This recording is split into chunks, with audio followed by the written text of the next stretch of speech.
Hi, I'm Dorian Lamb, and welcome to Start with the Close in Mind. As an owner of a title company and a seasoned real estate professional, I've seen firsthand how focusing on the close is the key to getting the results you want. What I've learned over the years is that this principle doesn't just apply to real estate, it applies to business, strategy, and life. Each episode, I'll share the tools, insights, and real-world experiences, both the wins and the lessons learned, that have helped me and others achieve our goals. I will also bring on some of the most successful business minds across industries to uncover how they approach deals, decisions, and success by starting with the close in mind. Welcome to Start with the Close in Mind. Let's dive in. Welcome back to Start with the Close in Mind. Today, we're diving into a critical component of every real estate transaction, your attorney. Specifically, how to choose one and how your attorneys and your closing professionals work together to ensure a successful deal. So much of a successful closing depends on what happens before you ever sit down at the closing table. So choosing the right attorney and working with the right title insurance closing company makes the difference between a smooth deal and a last-minute disaster. Joining me today is Kiera Sullivan, a highly experienced real estate professional who has worked on thousands of closings in New York and New Jersey. As the head of the New York office of the Tabatchouk Law Firm, she's been at the center of many complex transactions, working closely with attorneys, buyers, sellers, lenders, brokers, and real estate closing title companies to navigate the legal details and get deals to the finish line. Welcome, Kiera. Thank you for having me. Let's dive into it. There was an industry term in 2023 that stated survive until 25. So here we are in 2025. What does that mean? You're at the front lines at the Tabatchouk Law Firm. What are you seeing out there? I'm seeing a lot more cash deals coming in. A lot of people doing interfamily loans with each other so they don't have to pay the high interest rates. And then somehow still seeing refinances, which I think is amazing, since we all thought that that would not be happening in this time frame. Yeah, you mentioned something, intrafi. What is that? What was the term you used? Interfamily loans. So like parents giving money to kids and having promissory notes that way, instead of going to a bank and getting 7% and maybe not qualifying. Anything to really get the younger generation between like 25 and 35 to purchase. That's interesting. Yeah. So in essence, it's a loan from your parents. Yeah. Yep. And it's a private loan. Yeah, it's a private loan. Most people don't like to file anything against the property because family, they don't think it's necessary. But of course, we always like to recommend that so then they know that they're secure, whether it's a UCC1 or a mortgage, depending on what the property is. Okay. So you're seeing transactions. How would you compare it to 2023, which was the year that interest rates more than doubled? Yeah. 2023, there was still a lot going on. Obviously, we all know 2022 was a big boom, but 2023, anyone that didn't get to purchase a refinance, they were still making their way before everything really like slowed down. I would say probably Q3, Q4 was like the slowest period, and then that rolled into 2024. But the beginning, Q1 and Q2 were still very active. Yeah.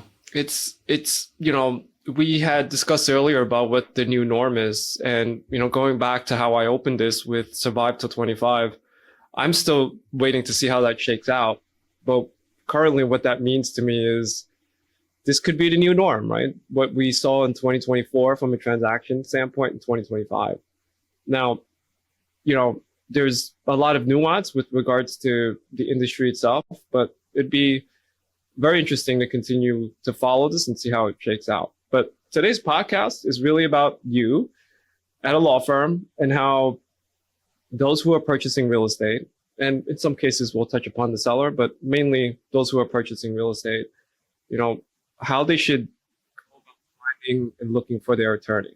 So I'll kind of set this up by saying that it scares us as the closing company when somebody tells us that they're using their general practice attorney.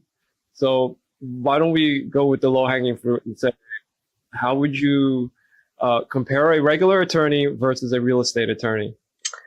It's as simple as, would you rather hire a pediatric doctor for you, or would you rather go to like more of an adult doctor for you? It's better to go with the person that knows what they're doing day in and day out and is focused on that general area. Obviously, you don't want to deter from everyone's family attorney, because I'm sure they're great, but that's just not something that they specialize in. So it's better to go with the specialist than it is to go with somebody that doesn't do this day in and day out. Yeah. So, the spirit of this entire podcast is start with the close in mind. That's a good start. You should start with a real estate attorney. Right. Start with the person that'll get you to closing. Exactly. So what would you say if you had to define the role of an attorney in a transaction? What would it be? I would say not only are we guiding people, holding hands for sure, especially since first-time home buyers, obviously it's a scary process. You're spending a lot of money at once. It's not like going to the mall and just getting some nice things. You're spending hundreds of thousands. I would say like, you're kind of a confidant. You're in a relationship with them for like 60 to 90 days, right? And then at closing is when your relationship ends. But you're really day in and day out with these clients, with the brokers, with the title company, just until you get to closing. Yeah. And, we may extend on that. Typically, I feel like the perception is that's where the relationship ends. And in some cases, hopefully. But there are instances in which it is in the end. But we'll leave that for later. In terms of, what a buyer or seller should look for when hiring an attorney, what are some of the things that you typically recommend when someone asks you that? When someone's calling me first time to basically see if I'm willing to represent them, first and foremost, they always go and ask for the fee. That's the most important thing. But then it's just, can you walk them through the process? I always like to start with like the basics before we get into any specific questions, as every deal varies. But it's really just who's going to be able to guide you. Who do you fit well with? Do you have a good rapport maybe with the person that's referring the attorney? That's always important. For instance, if you're referring someone to me, it's great that you and I have a very outstanding relationship, so you can make that introduction better. I would say majority of clients come from referrals, because you're able to have people in the industry to have your back and be able to speak on your behalf. It's not every day that people are Googling a real estate attorney and call. That's true. And, you started with mentioning the fee, which is a natural spot I feel like most people start with. But I feel like sometimes people get too caught up in that. Correct. And they chase the lowest possible fee. And, this is anecdotal, but I've heard fees in New York City as low, or we'll just say less than $1,000. And typically that to me is a red flag, right? Do you agree with that? And, what are some of the red flags that you find with regards to what someone may ask you in terms of saying, this is what I want in order to hire you? I tell clients all the time, like, be careful, because you get what you pay for. Obviously, it's great to save money, but there's so many other ways you can do it on the deal. You don't have to do it on the attorney fee, because you're not going to get the right service. Right. And I mean, I would agree with you 100% on that. One of the, advices that we hear often is, regardless if it's your attorney or the closing company or the title company that you're hiring, you want somebody that's responsive, communicative, and that actually makes you feel like this is the most important transaction to them, because it's the most important transaction to the client, right? To the buyer. This is typically the biggest purchase that they're ever making. And it's just wrought with the unknown and anxiety. And, to me, price does trigger or is a red flag with regards to the fact that someone may feel less inclined to respond to you, right? And you're right. It's up 100%. You get what you pay for. And you're also right in the sense where oftentimes, not to call anybody out, but you're picking on the wrong fee, right? I mean, there's a lot of other fees that are much higher typically that you could look at. Yeah. So let's say we have the best client out there, and they just want the best, and they go according to their referral or their Google searches or what they can find on their own, and price, they're not as price sensitive. They just really want somebody to care about what they're about to do. The first touch point typically for an attorney, or the first touch point of just full engagement, is the contract, right? So whether it's the seller or the buyer, in this case, we'll focus on the buyer, but what are the key considerations in a contract that you always highlight to a buyer?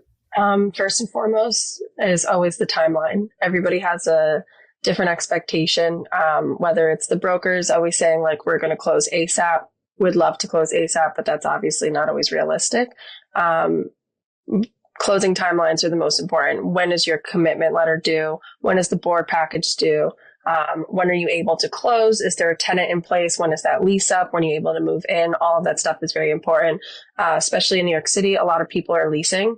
So the key is to make sure that you close in a time frame where your client's not stuck in a lease for, let's say, 3 more months, 6 more months. And you're also not closing in a time frame where your client's lease ends and you have, let's say, another month or 2 before you get to closing. So we don't want anybody homeless, and we don't want anybody carrying more than they can chew. So yeah, that's really important timeline, right? And now add to that, if it's a new condo, right, that oftentimes you really have to figure out who's paying the transfer tax, right? So if on a sponsor deal, the purchaser is paying the transfer tax, that could be a big component of closing costs, which is something that, we'll dive into.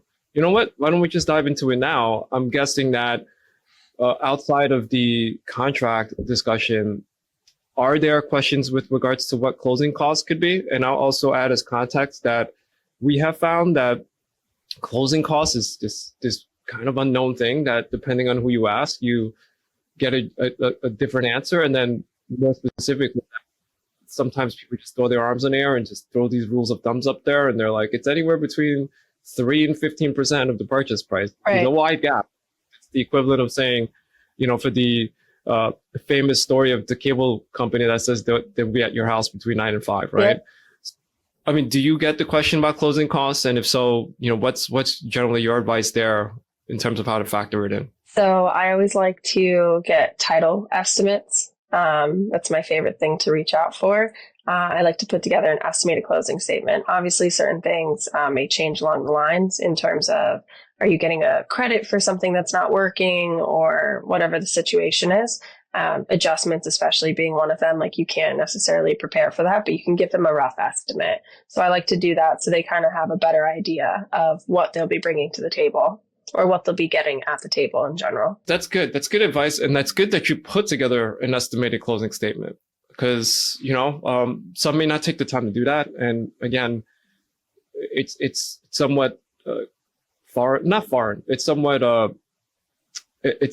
a common thing that we feel shouldn't be a common thing, where you're at the point where you're days from closing and you're kind of still figuring out your closing costs, right? So if there's a way we could ever shed more light on it, that's what we're always looking to do. So it's good that you're being proactive and putting an estimated closing statement together for the and I folks always tell out there. Clients with financing, your loan estimate is not always going to be 100% accurate. For certain regulations, they have to disclose certain items on your side, and that's fine. So don't freak out. A lot of clients freak out and want it completely perfect, but the reason they do it is because there's certain fees that you won't know until you get to closing, especially from management. So if we don't disclose things on the higher end, you're going to have to redisclose later on in the day. Yeah, that's a good point too, right? There's always, as much as we try to get it as close as possible, it's just always going to be some deviation and adjustment that's made at closing. Yeah. So you've discussed timeline, you've discussed closing costs very quickly. What are some of the other key factors that you typically tell those to keep in mind that can impact whether a deal closes smoothly or runs into issues? So the board package, as easy as it may sound, it's one of the most important aspects to condos and co-ops here in the city. Having a great broker that knows ins and outs of getting those accomplished, what boards are looking for, how to do them the right way is key. And the one thing I always recommend to brokers that may be like starting off, if they've never done one before, do not hesitate to reach out to the listing side. Do not hesitate to reach out to people in your office. That is the most important aspect to get a deal closed. It could be something so simple as, let's say, mixing up numbers on your financial statement that makes your client get denied by the board. And that's something that we obviously don't want. Since there's always so many requirements within the co-op board package, I always recommend getting all of that stuff together as soon as they can. Yeah, I feel like there's a lot of anxiety in that area as well, outside of closing costs, where especially in New York, the board package is something that, number one, is really involved, and number two, can really throw you awry, especially in a situation where co-ops, it's no secret in New York, can reject or accept you for reasons that aren't really clear, right? So it's one of those things where you just found the perfect place, you just went through the whole process of getting pre-approved, you've now engaged professionals to help you close it, and then now for some reason or nothing, you've been rejected, right? So that's a point of that's definitely a point of emphasis in terms of a key factor to keep in mind. So that's a good one. A little shameless plug in general, right? But as a closing company or a title insurance company, we often overlooked, right? And then often we often are selected without the knowledge of the mainstream consumer by attorneys. So why don't you give some insight with regards to how you go about choosing your title company? Well, obviously choose you. I could never not choose you, for starters. The most important thing for me with a title company is who's the back office and who's getting the work done. Can I call them at 5:30 on a Friday if there's a problem for Monday closing? Like, will they be able to respond? That's the most important thing. As I've always told you, I love your team. I've never had an issue with them. They are so great at everything that they do. Always great at fixing issues, catching minor mistakes, like whatever it takes to get the deal done. Even deals that have closed. If a lender, for example, we have this right now, if a lender didn't file a satisfaction of mortgage, they are on them, making sure that happens. And if they're not responding, they loop me in, I loop in the lender. We get everything we can to get everything situated post-closing as well. So I love how the initiative that they take, the hands-on everything. So having a really great back office is very important for a title company for me. Thank you for the resounding endorsement, but it takes a team.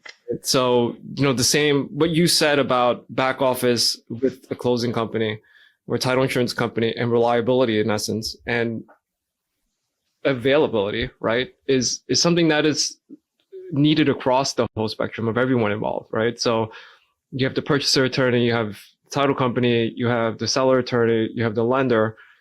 We all have to be communicative and proactive with regards to solving issues.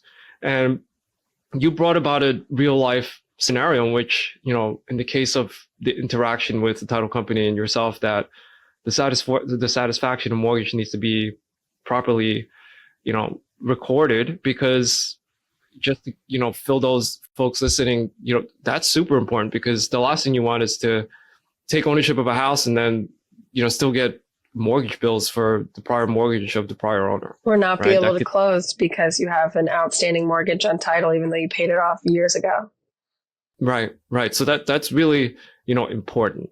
And, this will be the last plug for us on this conversation, but you have to make sure that the title company that is being hired at times on your behalf is one that's been around, because I always say there's no point in getting insurance from a company that's not going to be around. Correct. It's not, there's still coverage, but it's just much harder to get the coverage when the company who issued the policy is just not around. Well, so it's also better to know the title company's been around for a while and they have good rapport with the underwriters, because at the end of the day, those are the ones giving us the policies. Yeah.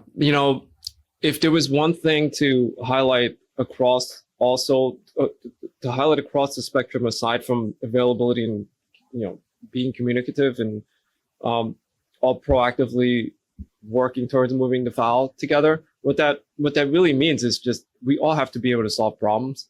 So the key component, I would say, to a successful transaction is problem solving. Yep. So it's close in mind. And I know that as much as we want to know everything, every case is different, every scenario is different, every transaction is different. But so long as we're using our experience with regards to the problems that we've already solved and foresee it, that's what this is all about, then it makes it a lot smoother, right? But no matter how hard we try, one of the things that I always set as an expectation is just there's always something that is unknown that you may have to, accommodate for. And for the times where there's no issues and we know it all, then that's great. Well, those are the ones that I always question. If it's going too smoothly, like maybe there's a problem down the line. That's true, right? We're so jaded by transactions. We're like, wait, something's off. Something's off. So you mentioned, lenders, right? Making sure lenders are not so much kept in check, but that the documents are in place and that, disclosures and closing calls are in line. Yeah. One thing that, typically comes up is, rate locks, right? What's your general, insight on rate locks? Because, we always know, just similar with attorneys, everybody's chasing the cheapest price. In this case, everybody's chasing the cheapest terms and the cheapest rate. So, that could throw a wrench into the transaction, but what's your general advice with rate locks? So I, in a perfect world, would prefer if a rate lock was done once you're in contract, just so everything lines up with your closing timeline. Obviously, I'm not the person to make financial decisions on your behalf. So if financially it makes more sense to lock in earlier, that's fine. I always tell clients, find out if your lender will allow you to do one free extension, maybe 2 free extensions. Or if certain lenders don't do that, ask them how much it is. And is that cost worth it for what you're doing? And if that's the case, that's great. And if not, then it's also something that they have to keep in mind. Or in some scenarios now, running into, we can't do any more extensions, you're going to lose the rate. So now you're at a point where you have to get maybe a higher rate, a much higher rate, and you're not happy about that. But it's I tried to tell you in the beginning, keep everything within the same timeline. Don't jump the gun and lock in something. But of course, the loan officer is the one looking at the rates every day. They're the experts in it. So I will never tell them not to do their job, but I always try to guide them to be within the same time frame as us, so we're all on the same page. In my perfect world. It's all about perfect worlds. Yes. We have to manifest the perfect world. But there's some trauma in even talking about this with 2023, because with that year when the interest rates were going up so quickly and so high, rate locks became very prevalent because people wanted to lock themselves in on a rate in a market where it was just so consistently going up. Yep. We spent a couple of talking points here with regards to just, fee sensitivity and cost sensitivity. And this is actually one of the most impactful areas, I will admit. And like you said, we can't really opine on whether or not rates are going up and down. But what we can say is that the interest rate on the loan you're about to take does impact the cost of your transaction or the life of the ownership of the property. So we understand the sensitivity of it. But I think what I want to highlight, though, is that when you put yourself on a rate lock, you have to, now going back to the advice and key fact that you brought in, Kiera, is you have to be really mindful of your timeline. Mm-hmm. Because that's a scenario in which there's a clock and it's ticking down, and every minute or hour or day that passes and you haven't closed, it just increases the pressure. And unfortunately, it oftentimes leads to the very end on the very last day. And it's just a very stressful day. And, that stress, aside from the unneeded stress in an already, huge purchase that you're about to make, just from the team that you've put together, it's also stressful. And, we often find that mistakes are made when the stakes are at a point where there's just all stress across all board, and there's some push to just close things for the sake of closing it. So just be mindful of timing.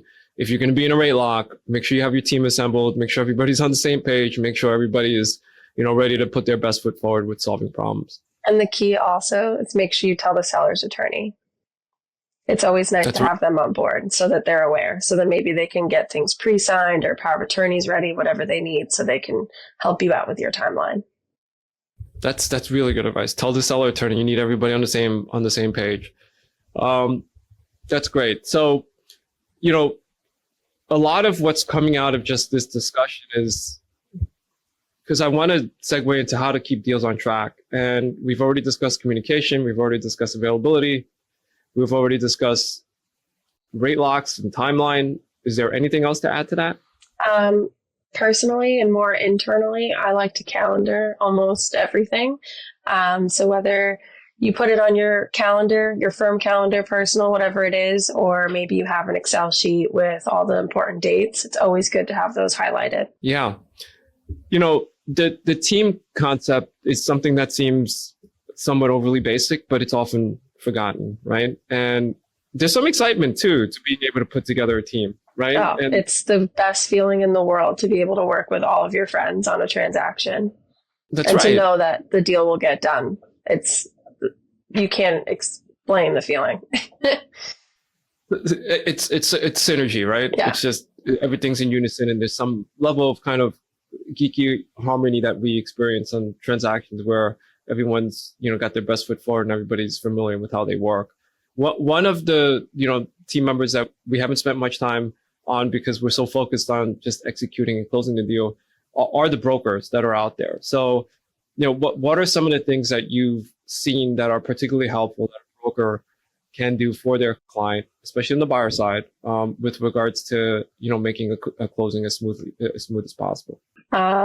Making sure that if anything needs to be done in terms of repairs, or maybe on new construction deals, like just keeping in touch with the sales team to make sure that is the unit like on track for closing on this time frame? Are we able to actually see the unit? Maybe you only saw the model unit. Can the clients come in and actually see the physical one? That's always key, since a lot of them are not ready in time. I think them staying on top of the listing side and also like keeping the buyer's expectations the same as the attorney is key. A lot of times I've seen in the past, not so much now. I think everyone has like a very good like synergy, and they always like try to stay on the same page. I think everybody's more in sync, whereas many years ago when I first started, like deals were always happening so fast. And I think there was a lot of disconnect in like what needed to be done. So purchasers didn't have the same understanding from what the attorney was telling them in comparison with the brokers telling them. Now, since there's not that much deal flow, because inventory is just not what it used to be anymore, it's a lot easier to stay on track. Everyone's more connected. They're calling each other, emailing, whether it's group text, you name it. I can't even count how many WhatsApp groups I'm in right now with people. So everyone just being on the same page is very important. And then the broker, of course, always got to give them a good hand for fighting for the client to get the deal, whether it's a credit, making sure something's done, you name it. I can always rely on them to do it. Yeah.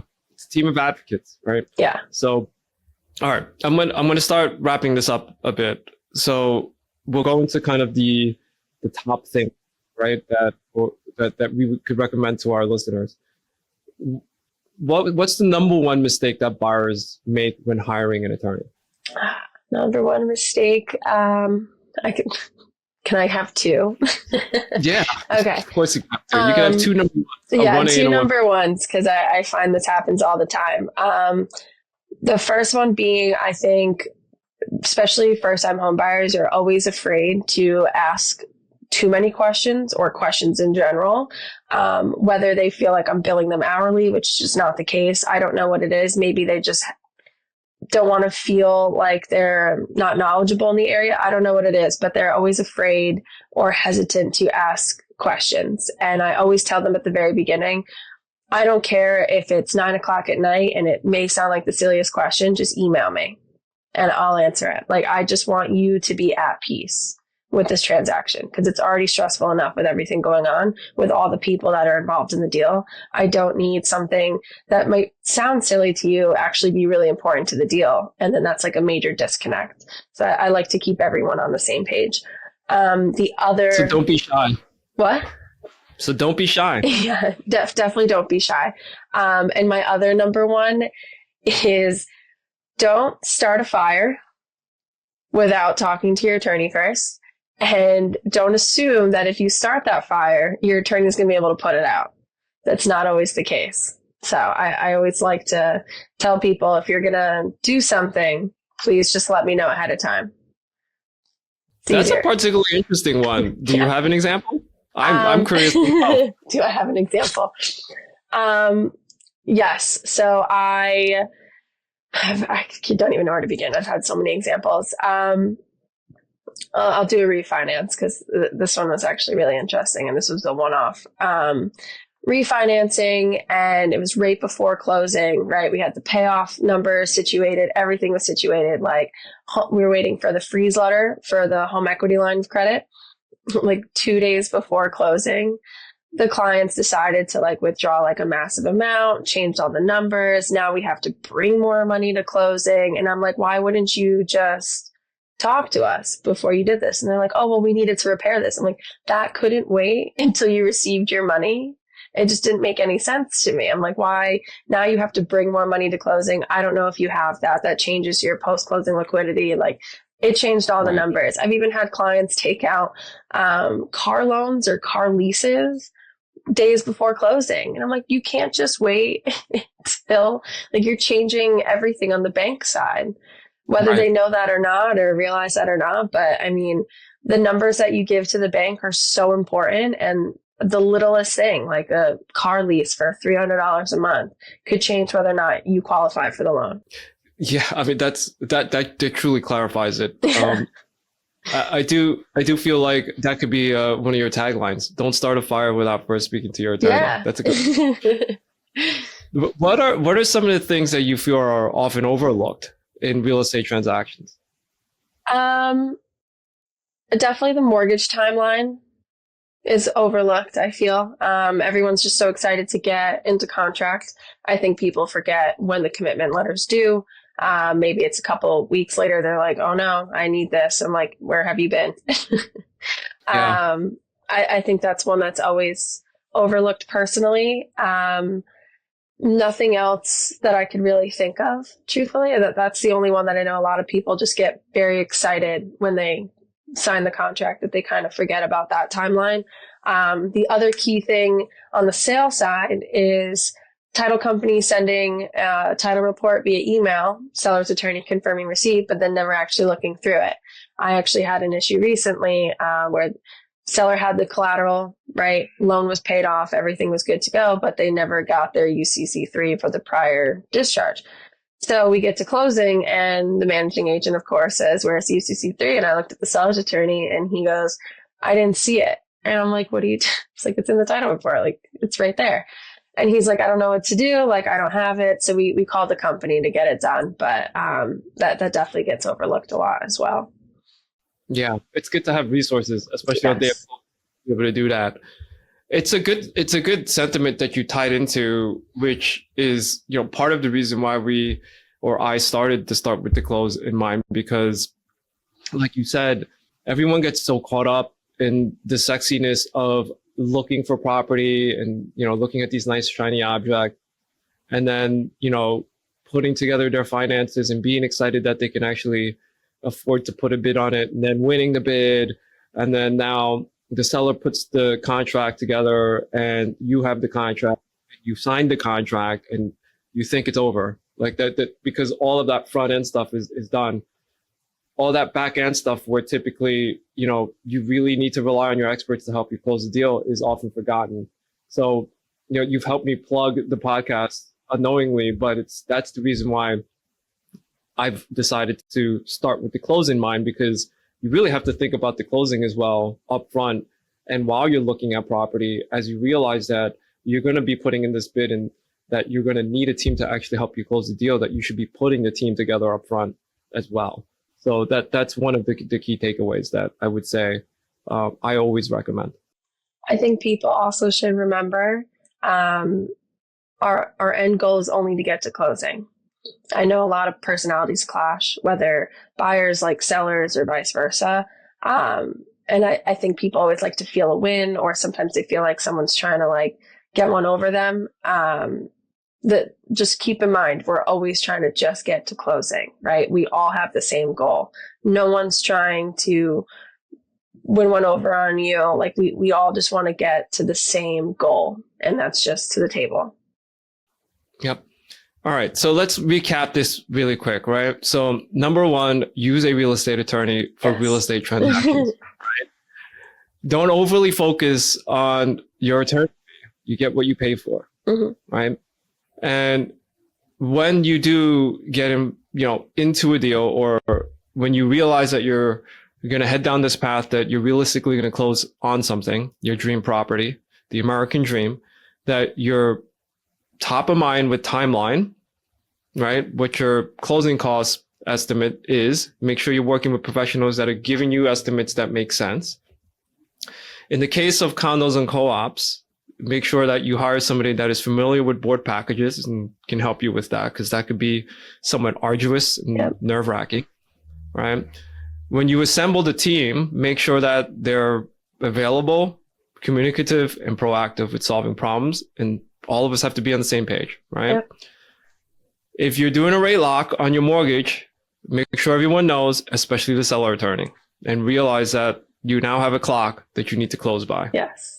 So if I were to surmise this entire episode, it would be timeline, and then your beautiful line, don't start a fire without speaking with your attorney first. Yeah. Anything for you to add to that, Kiera? No, I hope people are able to come forward and ask whatever questions that they may have. Don't hesitate to do so. And happy closing. We like that. Happy closing. So thank you so much, Kiera, for being part of my show. You are actually the first official guest. So Thank you for always having me. Thank you, listeners. Let my listeners know where they can connect with you. They can always connect with me on LinkedIn. We have a firm Instagram. We also have a website, via email, via phone, whatever works best. All right. Thank you, Kiera. So everyone, thank you for tuning in. Start with the close in mind, and happy closing. Happy closing.